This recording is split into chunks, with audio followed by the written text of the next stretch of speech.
성경 통독 레시피 98페이지 8과 만나 학교 졸업 통포인트 1500년 미래를 위한 만나 학교 졸업식. 신명기는 제사장 나라 1500년 미래를 위한 만나 학교 졸업식 설교입니다. 40년 전 시내산에서 제사장 나라 꿈이 모세 한 사람의 기쁨이었다면 지금은 만나 세대 60만 명의 기쁨이 되었습니다.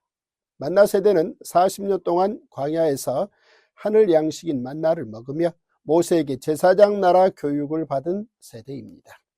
죽음을 앞둔 모세는 모압 평지 아라바 광야에서 만나 세대에게 광야학교 졸업식 설교와 같은 4번의 역사 특강을 합니다. 이제 모세 없이 약속의 땅 가나안에 들어갈 만나 세대에게 모세는 아브라함 이후 지금까지 500여 년의 역사와 특히 지난 40년의 광야 여정을 돌아보며 하나님께서 어떻게 제사장 나라 이스라엘 백성을 돌보시고 사랑하셨는지, 그리고 십계명을 비롯한 언약의 조항들을 다시 말해줍니다. 이제 만나 세대는 모세를 통해 제사장 나라 율법을 모두 배운 로스쿨 졸업생이 되어 약속의 땅 가나안으로 향합니다. 1. 만나 세대 40년 회고. 모세는 지난 40년 동안 만나 세대에게 매일 해왔던 하나님의 말씀 교육을 마지막으로 2달 동안 유언과도 같은 역사 특강으로 이어갑니다. 그는 하나님께서 이스라엘 백성을 애굽에서 구하셔서 가나안으로 들어가게 해주시는 것은 단지 그들의 조상이 과거에 그곳에서 살았기 때문이 아니라고 강조합니다. 그들이 하나님 앞에서 의롭기 때문도 아닙니다. 그들이 가나안에 들어갈 수 있는 이유는 오직 하나님께서 아브라함과의 약속을 기억하시고 그 땅을 그들에게 주셨기 때문입니다. 모세는 만나 세대의 출발점인 가데스 바네아 사건을 다시 언급하며 마음을 굳게 잡고 흔들리지 말 것을 당부합니다. 이어서 모세는 이곳 모압 평지에서 여호수아와 갈렙에게 순종의 훈장을 달아줍니다. 그리고 만나 세대에게 우상을 섬기지 말고 지금까지 그들을 인도해 오신 하나님만 섬기라고 강조합니다. 또한 모세는 만나 세대에게 오늘부터 내가 천하 만민이 너를 무서워하며 너를 두려워하게 하리니 라고 하신 하나님의 말씀을 전하며 용기를 불어넣어 줍니다. 2. 제사장 나라 패밀리 스쿨 시작. 모세는 40년 전 시내산에서 80일간은 들었고 이제 모압 평지에서 60일간은 말을 합니다. 모압 평지의 모세 특강은 2달 동안 진행된 만나학교 60만 명의 졸업식 설교였습니다. 40년 전 시내산에서는 모세 혼자 하나님의 말씀을 듣고 감동했습니다. 그런데 지금 신명기에서는 만나 세대 60만 명이 동시에 감동하고 있습니다. 드디어 모세 특강의 본론이 시작됩니다. 모세가 만나 세대에게 진심으로 당부하고 싶은 이야기를 꺼냅니다. 모세는 하나님께서 친히 돌판에 새겨주셨던 하나님 사랑과 이웃 사랑의 10가지 계명을 담은 제사장 나라의 꿈을 만나 세대에게 정성을 다해 다시 가르쳐줍니다. 특히 이스라엘아 들으라 라는 말로 시작되는 신명기 6장 4절에서 9절의 말씀을 쉐마라고 부르는데 그 의미가 매우 깊고 중요합니다. 이스라엘아 들으라. 우리 하나님 여호와는 오직 유일한 여호와이시니 너는 마음을 다하고 뜻을 다하고 힘을 다하여 내 하나님 여호와를 사랑하라. 또 그것을 너희의 자녀에게 가르치며 집에 앉아 있을 때에든지 길을 갈 때에든지 누워 있을 때에든지 일어날 때에든지 이 말씀을 강론하고 또 내 집 문설주와 바깥문에 기록하라. 그리하면 여호와께서 너희 조상들에게 주리라고 맹세하신 땅에서 너희의 날과 너희의 자녀의 날이 많아서 하늘이 땅을 덮는 날과 같으리라. 이스라엘 백성은 광야 생활 40년 동안 2만 3천여 가정에서 제사장 나라 패밀리 스쿨을 시작했습니다. 이것은 인류 역사상 처음 있는 일입니다. 모세 율법을 기반으로 한 패밀리 스쿨은 모든 가정의 율법 배우기였습니다. 앞으로 만나 세대에게 율법은 가나안에서 삶의 기준이 될 것입니다. 지난 세월 하나님을 사랑하며 살아온 모세가 만나 세대에게 하나님 사랑하기를 다시 간절히 당부합니다. 삶 전체를 통해 하나님을 깊이 사랑했던 모세가 전하는 당부의 핵심은 바로 하나님 사랑이었습니다. 모세는 하나님께 복받는 길이 좌로나 우로나 치우치지 않는 것이라고 강조하며 만나 세대를 격려했습니다. 3. 기록된 바 과거, 현재, 미래를 위해. 신명기는 모세가 광야 생활 40년 동안 제사장 나라 율법을 가르쳤던 만나 세대에게 마지막으로 남긴 회고이자 역사 특강이며 현재 삶의 이야기이자 미래를 위한 기록입니다. 그런데 한 걸음 더 들어가 살펴보면 신명기는 오실 메시아 예수님의 미래를 위한 기록이었습니다. 그래서 신명기는 선지서이고 모세는 선지자입니다. 예수님께서는 공생의 3년을 앞두고 광야에서 40일 금식하신 후 사탄에게 3번의 시험을 받으셨습니다. 이때 예수님께서는 모두 구약성경의 기록, 곧 신명기 기록으로 이기셨습니다. 모세의 시내산 40일 금식이 제사장 나라를 다시 살리기 위함이었다면 예수님의 40일 금식은 제사장 나라를 수렴하여 하나님 나라를 완성하시기 위한 공생의 시작의 첫걸음이었습니다. 그래서 구약성경은 to the cross, 십자가로 향하는 이야기입니다. 신명기에 기록된 왕 이야기는 이후 이스라엘 왕정으로 이어지며 여호와께서 너희에게 너희 주위의 모든 대적을 이기게 하시고 너희에게 안식을 주사 너희를 평안히 거주하게 하실 때의 기록은 다윗 왕의 성전 건축 결심으로 이어집니다. 또한 너와 같은 선지자 하나를 그들을 위하여 일으키고 내 말을 그 입에 두리니는 예수님의 탄생의 예표였으며 나무에 달린 자는 하나님께 저주를 받았음이니라는 예수님의 십자가 사건의 예표가 됩니다. 4. 만나 세대 누구에게나 쉬운 율법. 신명기 12장부터 26장까지의 내용은 만나 세대가 약속의 땅 가나안에 들어가 제사장 나라 거룩한 백성으로서 어떻게 거룩하게 살 것인가에 관한 구체적인 가르침이라고 할 수 있습니다. 40년 전에 고라, 다단, 아비람이 제사장 나라의 거룩을 엉뚱하게 해석했던 것에 반해 지난 40년 동안 광야에서 모세에게 교육받은 만나 세대는 누구나 제사장 나라 율법을 알고 하나님의 거룩을 삶의 현장에서 실행에 옮길 수 있는 수준이 되었습니다.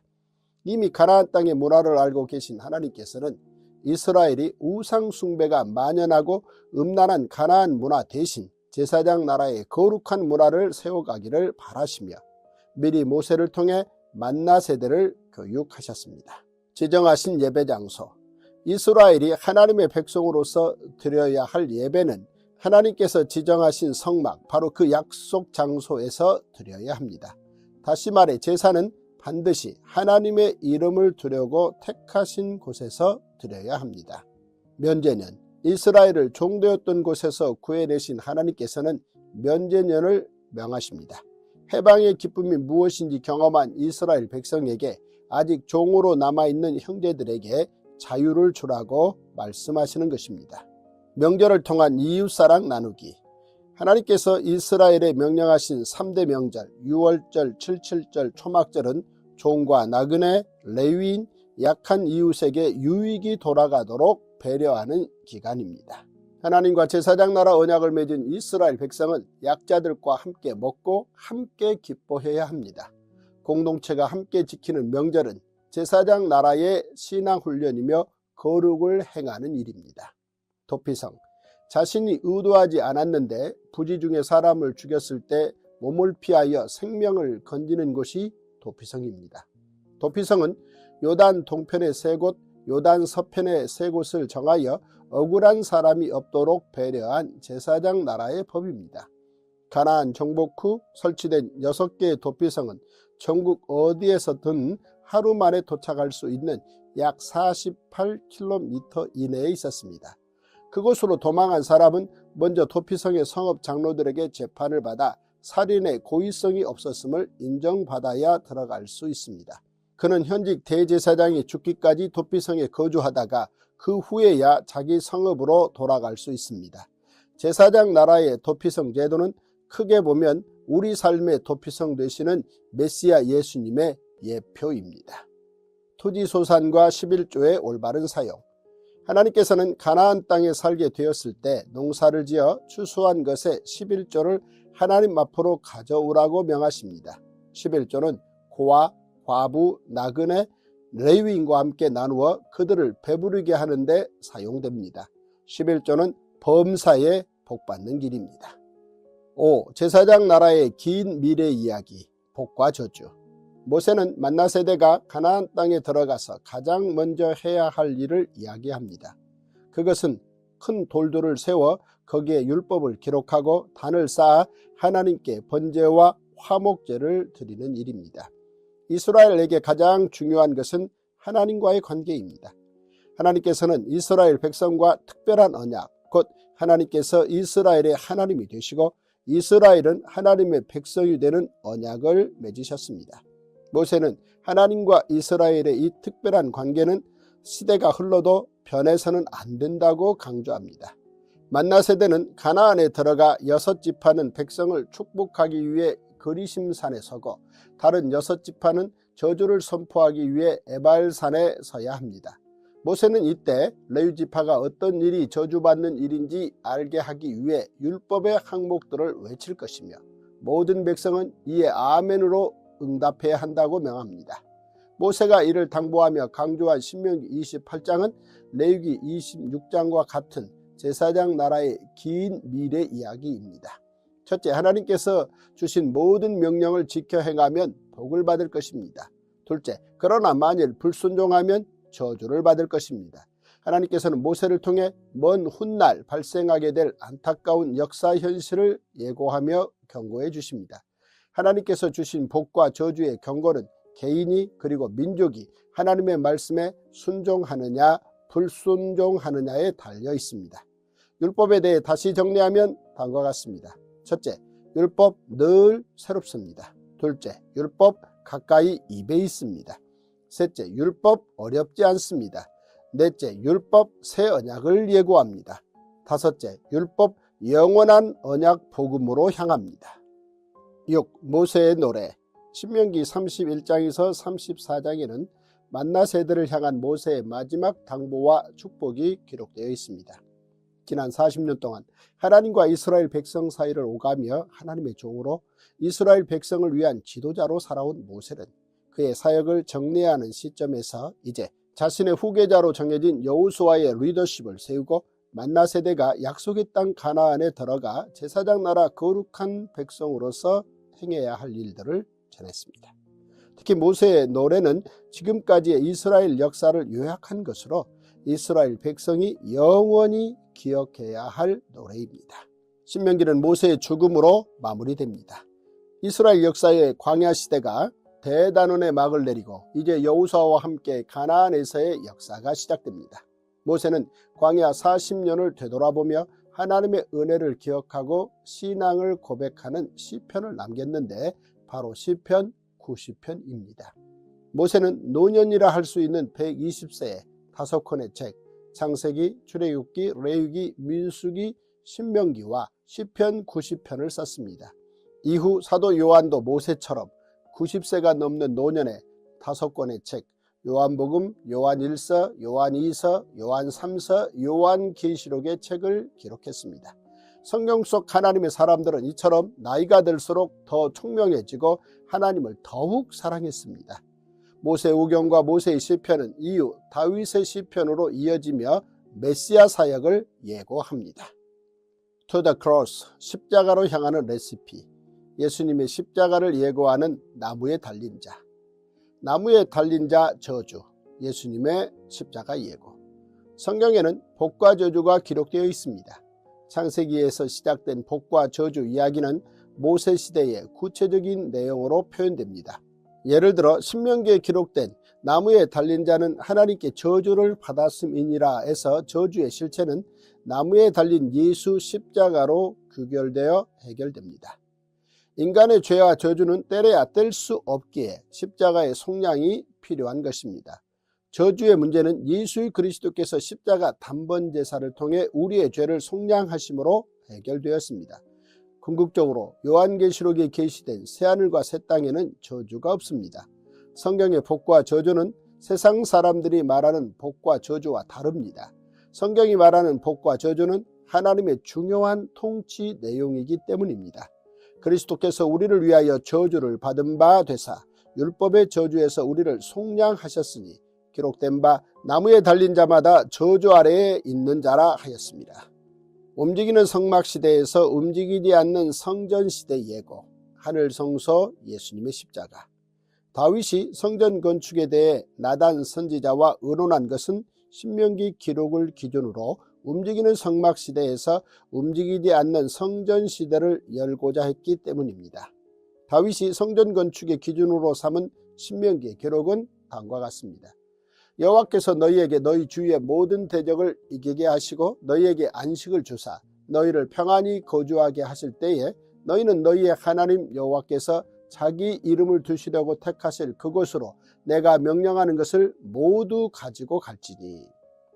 다윗이 성전 건축을 마음에 품었던 이유는 신명기에 기록된 대로 당시 주위의 모든 대적을 이기고 하나님께서 안식을 주심으로 평안했기 때문입니다. 다윗 시대 주변 국가 정세가 신명기의 기록처럼 안식을 주사 평안히 거주하게 된 것은 이미 하나님께서 아브라함에게 주셨던 언약 중 하나였습니다. 이는 애굽강에서부터 그 큰 강 유프라데까지의 평안을 말씀하신 것입니다. 다윗은 모세 오경을 밤낮으로 읊조릴 만큼 하나님을 경외하는 사람이면서 또한 국방과 외교에 월등한 사람이었습니다. 그는 골리앗과의 싸움에서 승리한 순간부터 왕이 된 이후까지도 전쟁에 능한 사람이었습니다. 그런 다윗이 창세기의 말씀과 신명기의 말씀을 전제로 나단과 함께 성전 건축의 시기를 해석했던 것입니다. 성전 건축을 소망했던 다윗이 모세 오경에 대해 얼마나 진심이었는지 충분히 알 수 있습니다.